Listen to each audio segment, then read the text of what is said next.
बेहतरीन किताब मिलती ही उस वक्त है जब आप उसको तलाश नहीं कर रहे होते। ये जो खूबसूरत जुमला है, ये अब्बास ज़ैदी के अंग्रेजी में लिखे गए नावल द इनफाइडल्स ऑफ मक्का में दिया गया है, जिसका उर्दू तर्जुमा कुफ़ार मक्का के नाम से किया गया है। और इस नावल की जो सब हेडिंग है, the assassination of Benazir Bhutto, वो भी इस टाइटल पर दी गई है। ये मोहतरमा बेनज़ीर भुट्टो की शहादत के पस मंज़र में लिखा गया नावल है, जो एक कपल, एक जोड़े की दास्तान है।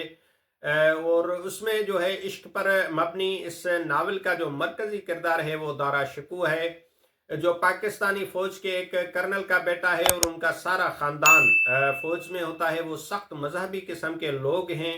दारा शिकू की वालदा अफ़गानिस्तान के हज़ारा कबीले से ताल्लुक़ रखती है, जिसे पाकिस्तानी फौज ने माले गनीमत के तौर पर अपने कब्जे में लिया था, और फिर औरतों के तकसीम के वक्त वो एक कर्नल के हिस्से में आई थी।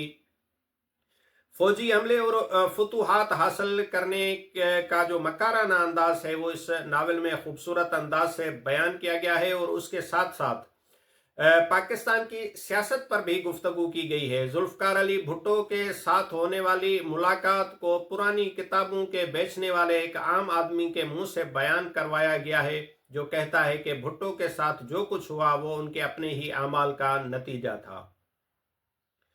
ज़ियाउल हक ने उसे खुद अपने आप से ऊपर उठाया। उसने मुजीबुर रहमान की अक्सरियत को तस्लीम नहीं किया। भुट्टो पर तनकीद के साथ साथ इस नावल में यह भी कहा गया है कि ज़ियाउल हक की फौजी बाकियात बेनज़ीर भुट्टो और उनके वालिद को इसलिए भी पसंद नहीं करती थी क्योंकि वो सिंधी थे और पाकिस्तान की सियासत पर हावी हो गए थे।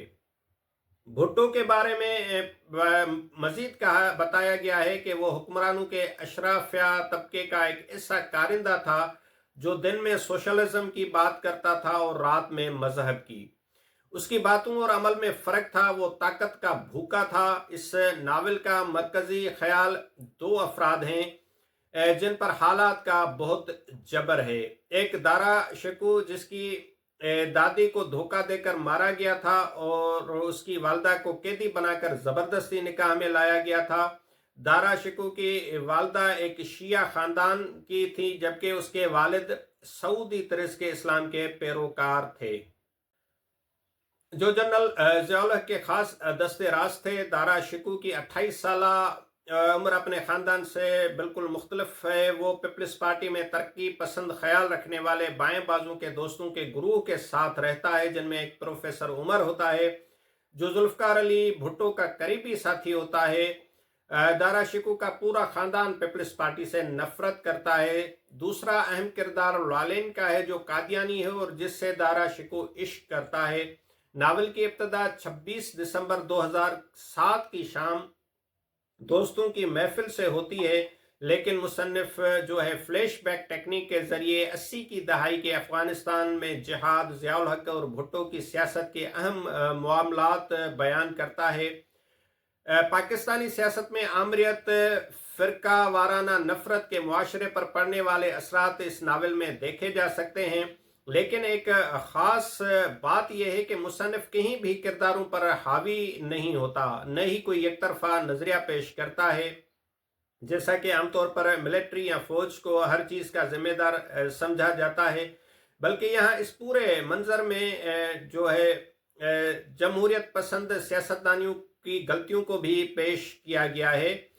यहाँ एक टैक्सी ड्राइवर के मुंह से भी ये कहलवाता है कि इस पूरी सूरत हाल का जिम्मेदार अमेरिका है, जो पाकिस्तान को सुधरने नहीं देता। अगरचे ये नावल बेनज़ीर भुट्टो के कत्ल के वाक़े के इर्द गिर्द घूमता है, लेकिन ये ना तो बेनज़ीर की कहानी है और न ही उसके कातलों के बारे में।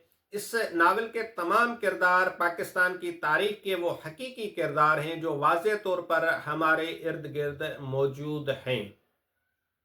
मेहनतकश गरीब लोग, नजूमी, किताब फरोश, टैक्सी ड्राइवर, फौजी, आम मिडिल क्लास और निचले तबकात के लोग, सियासी शऊर रखने वाले तुलबा, उस असातिज़ा, फनकार और आम सियासी कारकुन जो बराह रास्त या डायरेक्ट या अनडायरेक्ट जो है मुल्क में होने वाले छोटे बड़े वाक़यात का शिकार रहते हैं।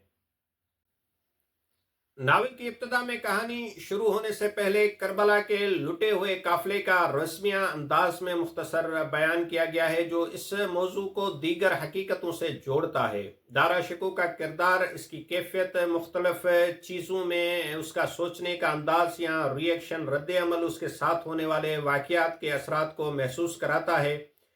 दारा शिको नावल लिखने का सोचता रहता है, गोगोल और दोस्तोयेव्स्की को पढ़ता है। उसका सोचने का अंदाज उसके आसपास रहने वाले लोगों से बिल्कुल मुख्तलिफ है। तो समाजी और सियासी हकीकत निगारी के पस मंज़र में ये जो है बहुत खूबसूरत नावल है।